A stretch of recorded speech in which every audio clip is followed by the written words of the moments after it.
Starting today, this is our place. Strangers can scram. Whoa, hold on a minute. What's going on with both of you? After my mother's funeral had just ended, my mother-in-law and sister-in-law began to insult me non-stop. My husband intervened, but the two of them showed no signs of slowing down. You're being tricked. Maybe you've been brainwashed or something? Haha. That's right. It's all because your mom spoiled you. She's the one who raised you to be this way. Your mom's to blame. When my sister-in-law and mother-in-law badmouthed my mother, my anger exploded. I can tolerate them speaking ill of me, but I absolutely will not tolerate them speaking ill of my deceased mother. My name is Kathy, 35 years old. I met my husband David, who is a year older than me, at work, and we got married 5 years ago. I used to live with my mother and husband. Reflecting back, a lot has happened in these past 5 years. 5 years ago, I was working at the real estate company my father owned. I've always been interested in the flow of people and money, so I studied economics in college and applied that knowledge to my work. However, there were those who saw my success as a result of my own ability, and those who thought it was due to my parents' influence. For example, when I heard people talking about me, they often referred to me as the boss's daughter, rather than by my name. Moreover, my husband was the top salesperson in the same company. It seems that he was popular with many women, and I received nasty glances from various people. Of course, I don't think that all of my work success is due to my own efforts. I believe it's all thanks to the cooperation of those around me. But I couldn't help but feel frustrated at being labeled as the boss's daughter. While I was living these frustrating days, my father passed away. My brother took over as president, and the harsh stares towards me became even more severe. You must have screwed up. That's why your brother's now the president. Now we'll have to call you the president's sister, right? Haha. Normally, I might just feel frustrated, but at that time, I had just lost my real father. Those words were hard to take for me, who was mentally worn out. After my father's funeral, a single thought crossed my mind. What do I really want to do? Even if I tried to keep going in this situation, something inspirational was missing. As I thought about it, I found myself saying, I want to be an investor in front of my husband. David, rather than rejecting my outrageous proposal, supported me. When I told my mom that I wanted to quit my job and become an investor, she laughed and said, You didn't have to worry about your father. You should have done what you loved from the start. Despite my father's recent death, this might seem outrageous. Before talking to my mother, I was always thinking about the negatives. But looking at my mother smile, I began to feel that the opinions of others didn't matter. While dealing with the funeral, settling the estate, moving, and other busy tasks, I started as an investor. Of course, not everything went smoothly from the beginning, but my calm and cheerful husband and mother encouraged me every step of the way. Thanks to both of them, the investments I started with my savings and my father's inheritance went well. After a few years, my income had significantly increased compared to when I was working at the company. On the one hand, I was living a fulfilling life, but on the other hand, there were two people who were a big concern. My mother-in-law and sister-in-law.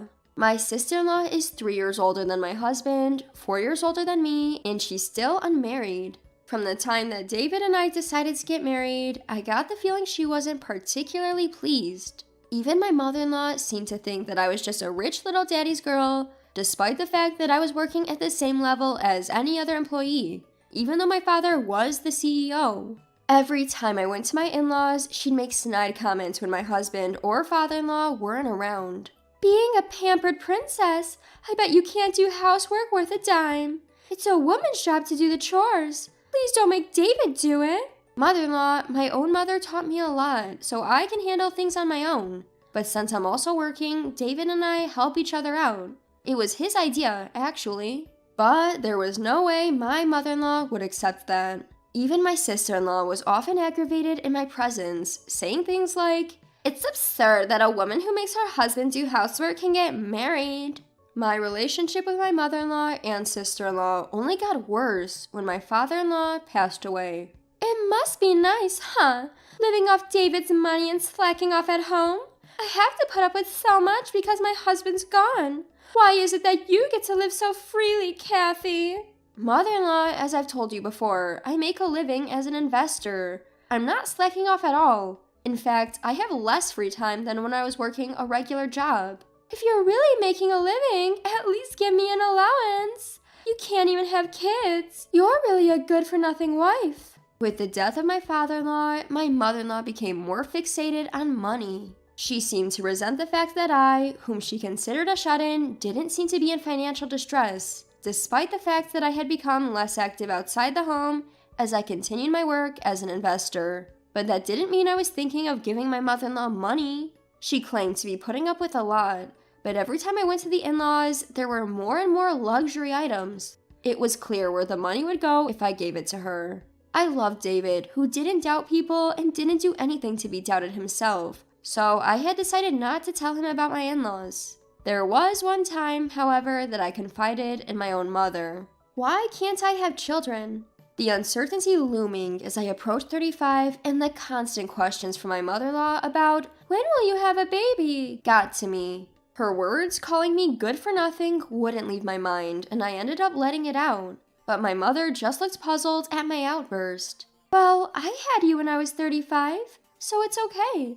God will give us the right timing, I'm sure. Her words lightened my heart. Since then, even when my mother-in-law mentioned children, I was able to reassure myself children are a gift. Now, after these tumultuous 5 years, things are finally starting to calm down. Then, suddenly, my mother passed away. She had a subarachnoid hemorrhage. Losing my mother, who has always been my beacon of light, plunged me into grief. David, who had lived with me for several years, seemed to be taking it pretty hard too, though he was kind and supportive. The funeral took place before we had fully come to terms with my mother's absence. Many people came to the funeral of my mother, who had worked as an executive at the company my brother took charge of, even after my father passed away.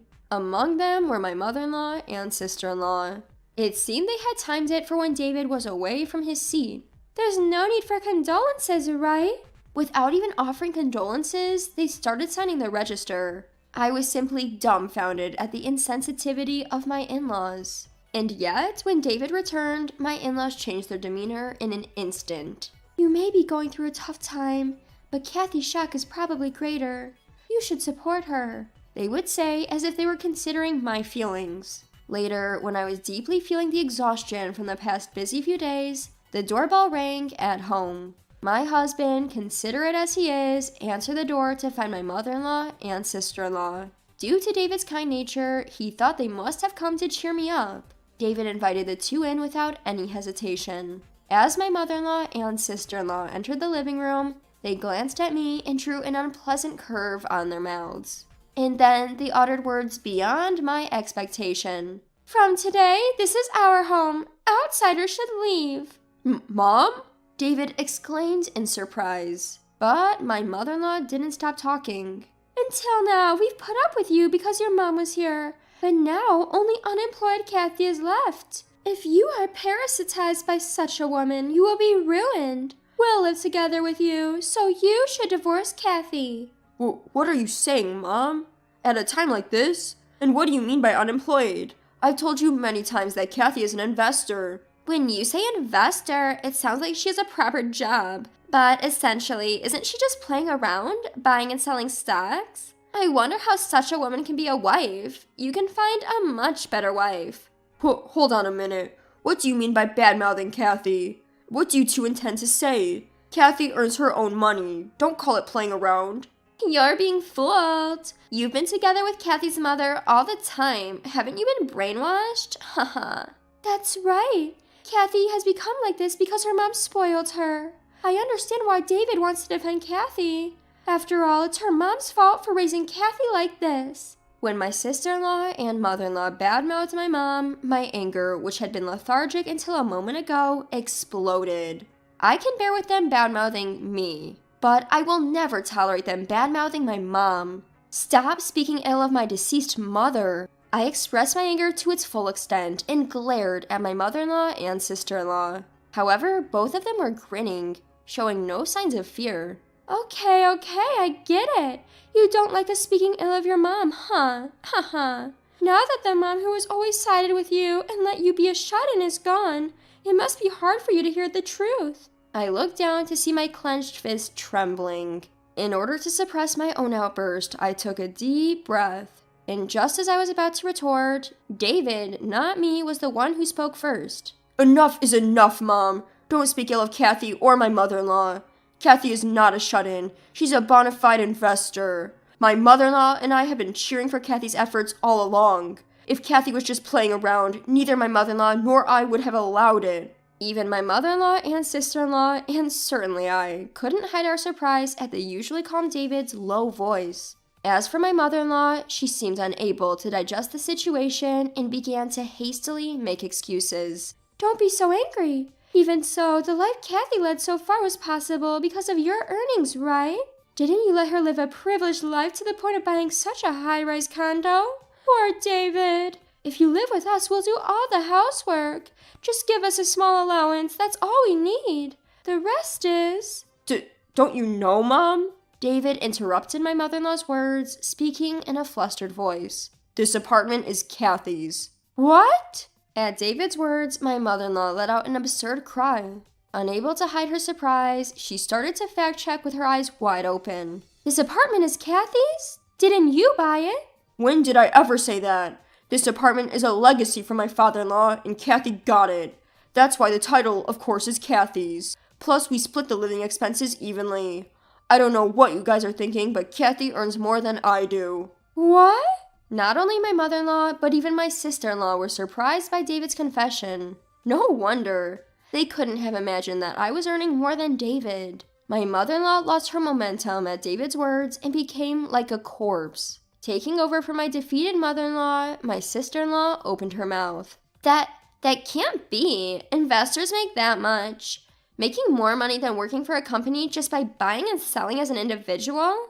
I don't know about other investors. It might just be that Kathy has a good sense for it. But facts are facts. And yet, how dare you belittle my precious wife? This is our home? Don't kid me. Both of you, get out now. At David's words, my sister-in-law began to panic. What?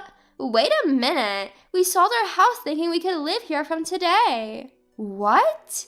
Now it was my turn, along with my husband, to let out a cry of surprise. You sold our house? Why all of a sudden? At least you could have consulted with me. We thought we could live here. Besides, we didn't have money. I quit my job thinking you would support me. So if you don't let us live here, we'll be in trouble. Hey, Mom, say something. While looking at David with pleading eyes, my sister-in-law shook her mother, who had become like a corpse. However, perhaps the shock was too great, and my mother-in-law was in a daze. My sister-in-law, who had lost her confidence, clung to me this time. Hey, Kathy, I'm sorry. I apologize. Please persuade David for me. We can't survive like this. You said you sold your house, which means you have a considerable amount of money at hand, don't you? To the clinging sister-in-law, I said coldly. At that, the sister-in-law began to flip out at me. Don't get smart. Don't talk back. Just because your investments went well, don't get carried away. Enough is enough. David raised his voice, which echoed far more than the sister-in-law's scream. Towards the sister-in-law, who closed her mouth at that voice, David directed a sharp gaze. Forget about the house. I won't even ask for my share, so just get out of here right now. Saying that, my husband practically forced his mother and sister out of the house and locked the door. For a while, we could hear the sound of the doorbell and the pounding on the door, but after a while, it became quiet. After that, according to relatives, my mother-in-law and sister-in-law seemed to have rented a cheap apartment and started living together. My in-laws' house, which was situated in a remote area, couldn't be sold for a high price, and the land was cheap too. My sister-in-law couldn't manage to get a decent job, and their money quickly ran out. Still not learning their lesson, they had tried to rely on me and David several times, but of course, we turned them away at the door. They had sold all the branded goods they owned, and now I hear they are barely making ends meet by working part-time jobs from morning till night. Meanwhile, I've been able to live freely as an investor without anyone around to make nasty comments. And next year, we're planning to add one more member to our family, just as my mother had said. I was thankful to her once again for being blessed at just the right time.